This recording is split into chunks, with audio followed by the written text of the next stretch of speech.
Welcome to Tradition and Sanity. My Sweet Wyoming Home.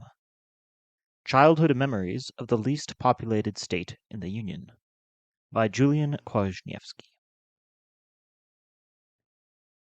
We often speak of getting out into nature as a way to experience the presence of God in creation, or as an antidote to the digital inundation of a secular world view. This habit is especially important to cultivate in children. If all they're ever exposed to consists of interplanetary video games or Instagram reels, their souls will dry up for lack of wonder in the face of reality, which is awe-inspiring, beautiful, and yes, demanding.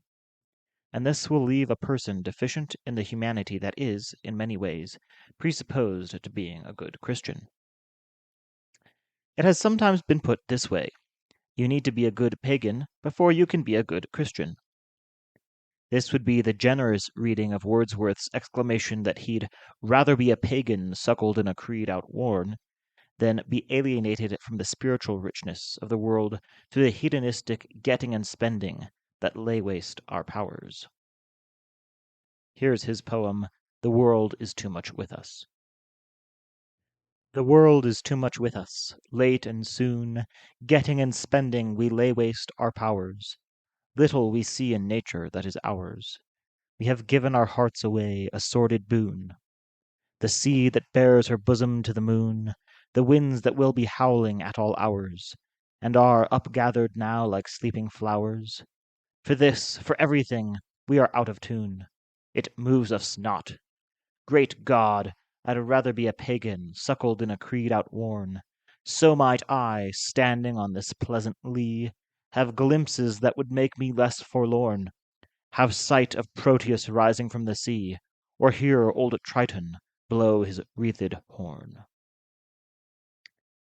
The Wordsworthian romantic would rather keep the wonder of a backward pagan than lapse into the dull self-satisfaction of the business tycoon revolution. But Wordsworth's dichotomy isn't the only option. Although I was born in the foothills of the Austrian Alps, the cowboy state of Wyoming is where my most formative years growing up were spent. Today, I'd like to go on a small tour of this big state and share some of my love of it with you. In Wyoming, it is possible to see a slower way of life, one compatible with and often full of wonder, yet far from the melodramatic wish that would make Proteus and Triton rise again. There's a different poetic idiom in Wyoming, the country and cowboy poetry. Folk musician Bill Staines, who passed a few years ago, has a beautiful song about Wyoming in a soft country style. Well, there's shows in all the cities turn your heart to clay. It takes all a man can muster just to try and get away. And the songs I'm used to hearin' ain't the kind the jukebox plays.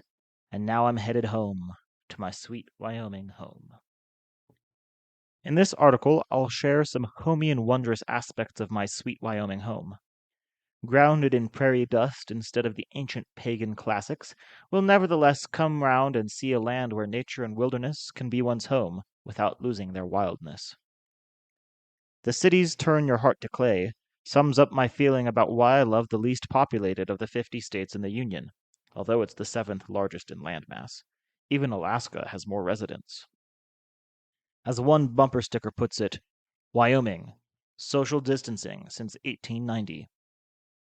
The total population of Wyoming is under 600,000, and even the largest city, the capital Cheyenne, numbers under 70,000. My hometown of Lander is the 13th largest town in the state, with a whopping population of 7,500. The romance of plains and mountains. The Wyoming landscape is defined by the marriage of two radically different phenomena: the mountains and the prairie. Both are beautiful, both can be deadly, both capture the heart. These two starkly differentiated climates not only shape the land, they shape the people who brave their varied dangers. On the prairie, wildlife must adapt to high heat and little water. The climate is arid, and the short grasses and brush coat the sandy earth.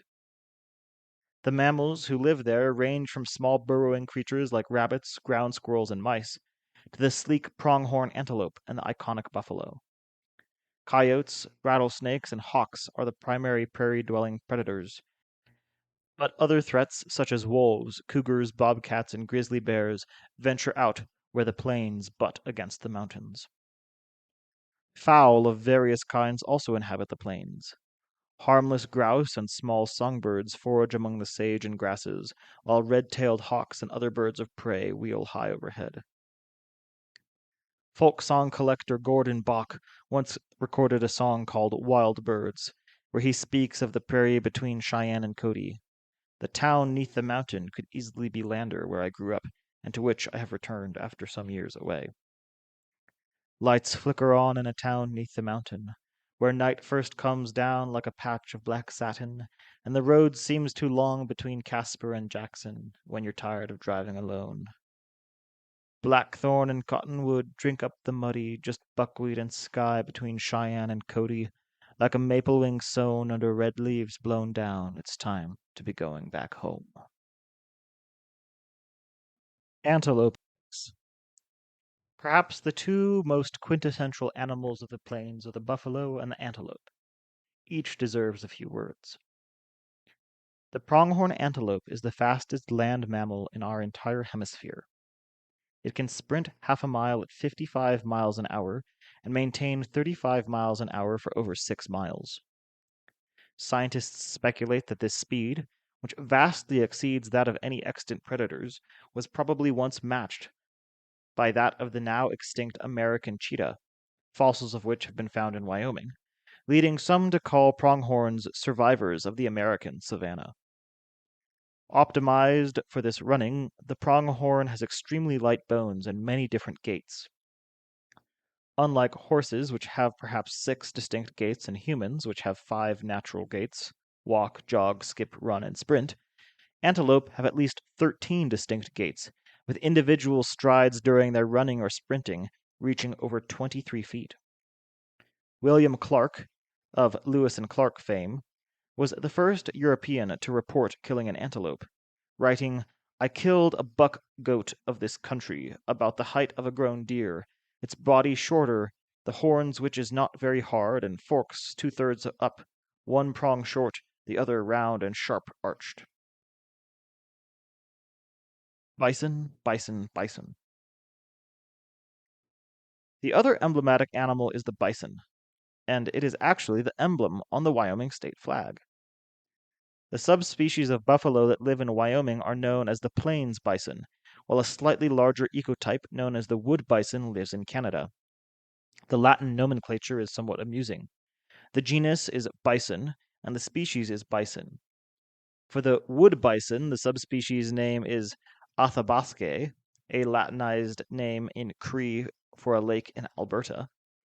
But for the plains bison, the subspecies name is also bison, resulting in a full scientific name of bison, bison, bison. I suppose some scientist wanted to enshrine a subtle reference to the grammatically correct sentence, buffalo, buffalo, buffalo, buffalo, buffalo, buffalo, buffalo, buffalo. You can read the extensive Wikipedia page linked here if you want to know how that sentence works. Even our smaller plains bison are huge. When I was about 8 years old, I got to visit a nearby buffalo rancher and watch him harvest one of his herd. The term mountain man describes him better than rancher.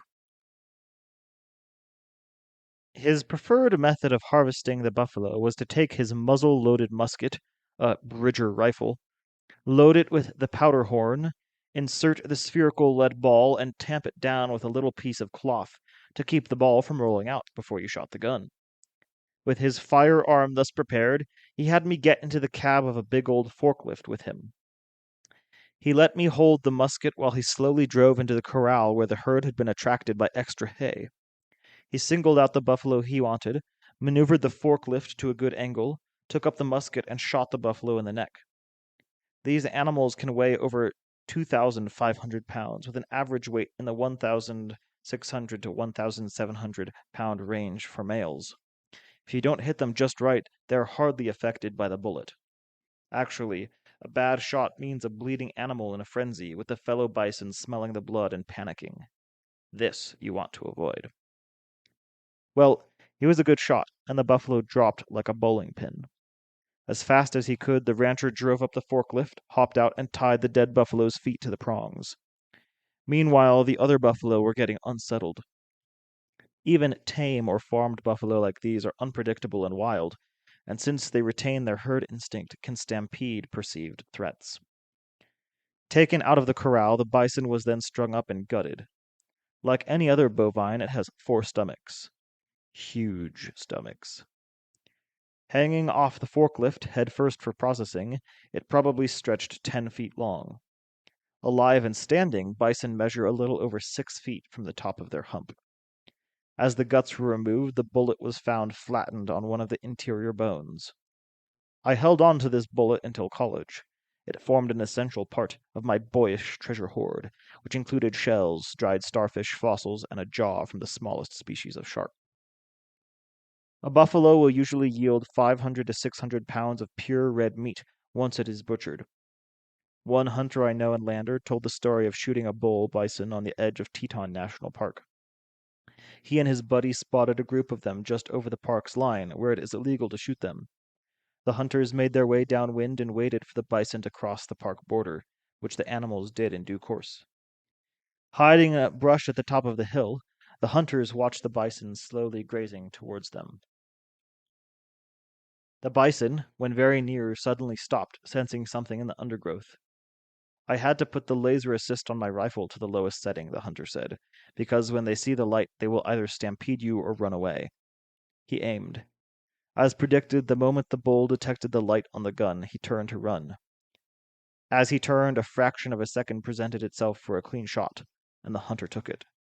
The nearly 1-ton bull collapsed and rolled 40 feet downhill, sending up a plume of brush and dust. It would take over 12 hours to field dress the carcass and go just a few miles back to the truck. In fact, most of the meat was left in sealed bags near the carcass to be packed out the next day, and when they returned they had to scare off a black bear picking on the bones. Bison have remarkably long gestational periods, 285 days, longer than that of humans and considerably longer than that of other large ungulates, such as moose or caribou, both around 230 days. Because of their massive size, bison have only one natural predator, wolves. And wolves usually prey only on cows or calves during the end of the winter, when sickness and scarcity of food makes them easier to get.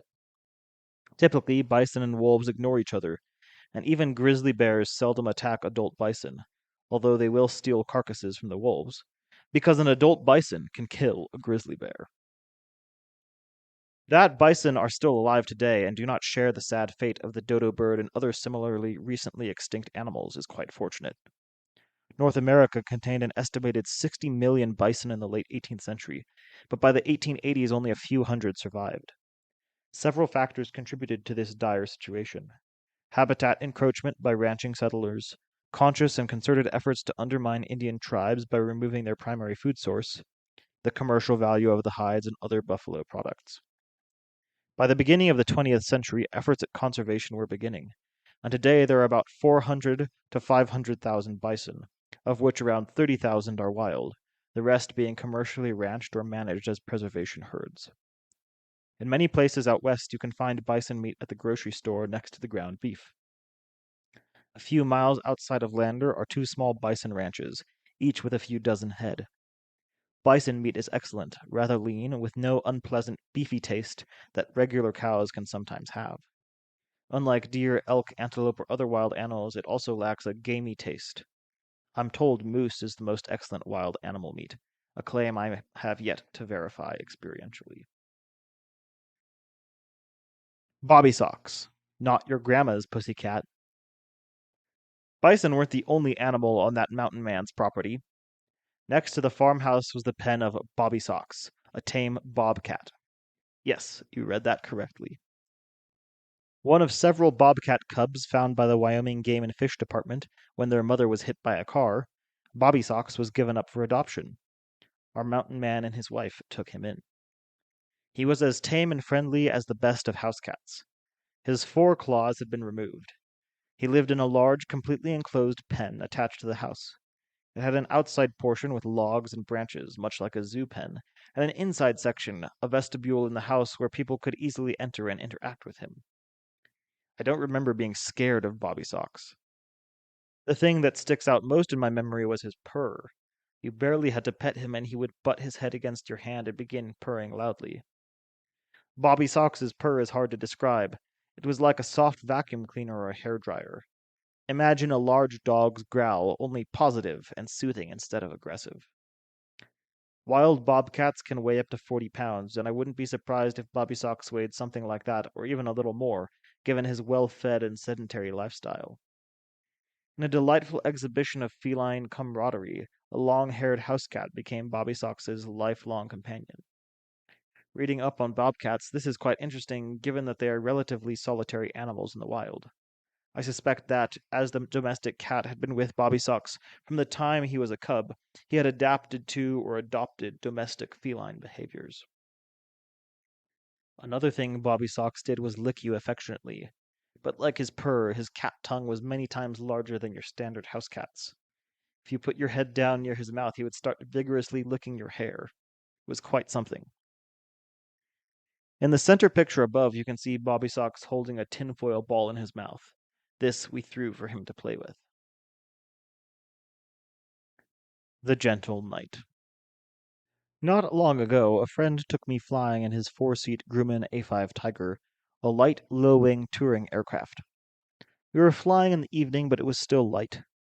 This cool summer evening was quite warm, but at least somewhat better for flying, since cooler air is denser, which in turn makes it possible to fly at lower speeds and carry more weight. And since our starting altitude and lander is already over a mile high, anything helps. The ceiling of the A5 Tiger is 13,800 feet, and we were cruising at about 7,000. We circled over nearby sandhills, and then, out of the light summer haze, I could see Crowheart Butte rising in the gloaming. It was actually 30 miles away, but from so much higher it didn't look that far. And at a ground speed of about 115 miles an hour, it took us only 10 minutes to reach it. The name Crowheart Butte has an interesting and relatively recent provenance. In March of 1866, Chief Washakie of the Shoshone Indians fought the chief of the Crow Indians near the butte. The dispute was over hunting rights in the territory, which the Shoshone had occupied for hundreds of years, but which the Crow had begun to encroach due to the scarcity in their own territory. Accounts of what happened vary, but seeing that they were losing braves on each side, Chief Washakie suggested a duel between the chiefs to decide the feud. Sometime after the two disappeared for their duel, Chief Washakie returned with the Crow chieftain's heart on his spear. Some stories say he ate the heart. One book of local lore recounts that when Chief Washakie was asked in his old age if this was true, his response was, "One does foolish things in youth that the wisdom of old age advises against." The dusk progressed and we returned to lander. Incidentally, it turns out we hit a western meadowlark, Wyoming's state bird, while taking off.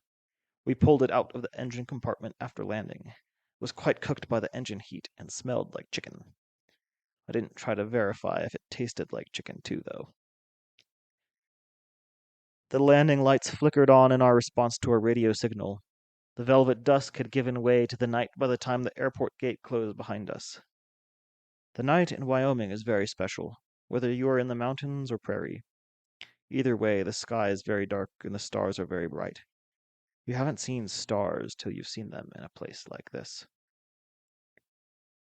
There is something unmistakably and preciously primeval about experiencing the raw night and the transition into and out of it.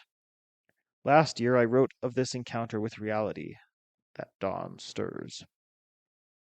There are no woke slogans to answer the problems of our existence when the world is wrapped in darkness, and you in your sleeping bag.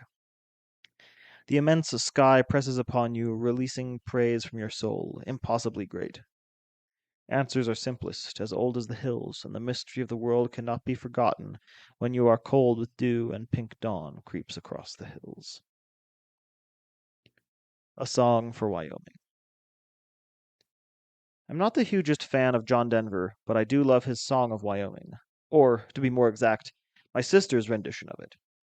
captures something very true about the magic of the prairie. Here's his Song of Wyoming, played and sung by Rose Kwasniewski. Well, I'm weary and tired, I've done my day's ran. Night time is rolling my way. The sky's all on fire and the light's slowly fading. Peaceful and still as the day.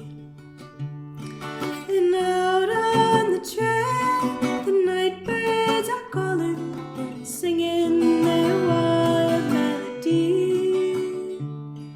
And down in the canyon, the cottonwoods whisper the song of Wyoming for me.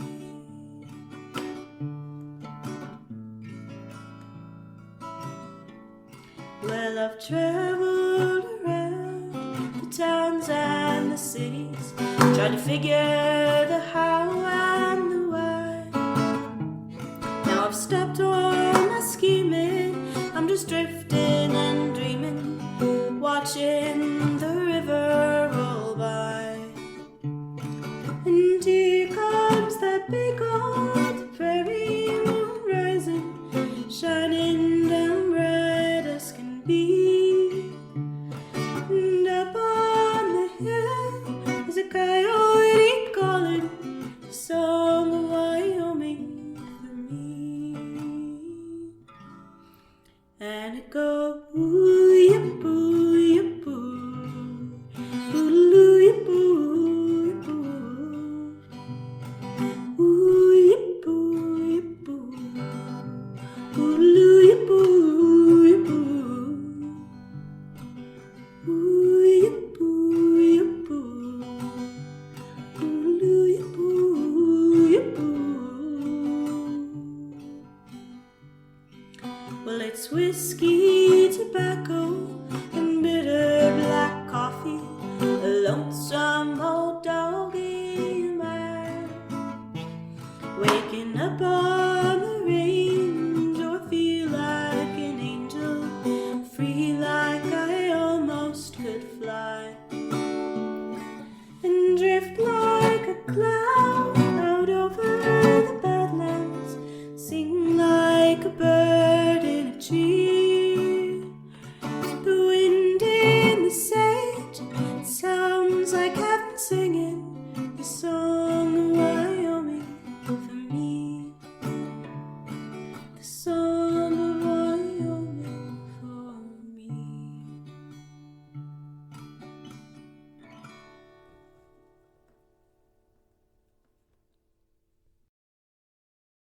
One fall, my dad and I drove up to a foothill of the Wind River Range outside Lander. There, on a gentle slope, lightly covered in sage and grasses, stood an old covered wagon belonging to a local horse owner. Her parents and siblings had still grazed sheep on these hills in the 1970s, using the covered wagon not for transport, but just as a convenient and relatively comfortable place to stay the night. The sheep wagon hasn't been moved for at least 30 years. Its wheels are sunk a few inches into the ground. But that summer, we'd ridden horses up to it to refurbish it, put a new canvas on the top, and coated all the exposed wood with linseed oil to weatherproof it. We put our sleeping bags in the interior and cooked on a camp stove outside. The night fell. As we stared at the starry sky, we saw the International Space Station pass overhead. The cool scent of sage blew down the hillside. It was the wind in the sage sounding like heaven singing. And then came that big old prairie moon rising, shining down bright as can be. I don't know if we heard coyotes singing that night, but I've definitely heard them at other times. Looking back on growing up in Wyoming, I see that I was very blessed. Perhaps not surprisingly, I appreciate much more now what I had then. Not every day was romping with bobcats or shooting buffalo with black powder rifles. A lot of life was ordinary, a lot of homeschooling as a slog. And there was frustration because of Wyoming's remoteness and my growing desire to experience great art and music firsthand. The Lord provided ways in due time for me to experience those things, but how that happened will have to wait for another story time. One great adventure, the secret in the heart of Wyoming, remains unexplored. And so, in my next piece on Wyoming, I invite you into the mountains with me. Thank you for listening to Tradition and Sanity. If you enjoy my work here on my Dad's Tradition and Sanity Substack, please consider giving me a small tip via my buymeacoffee.com page, where you can make a one-time or recurring donation to support my writing.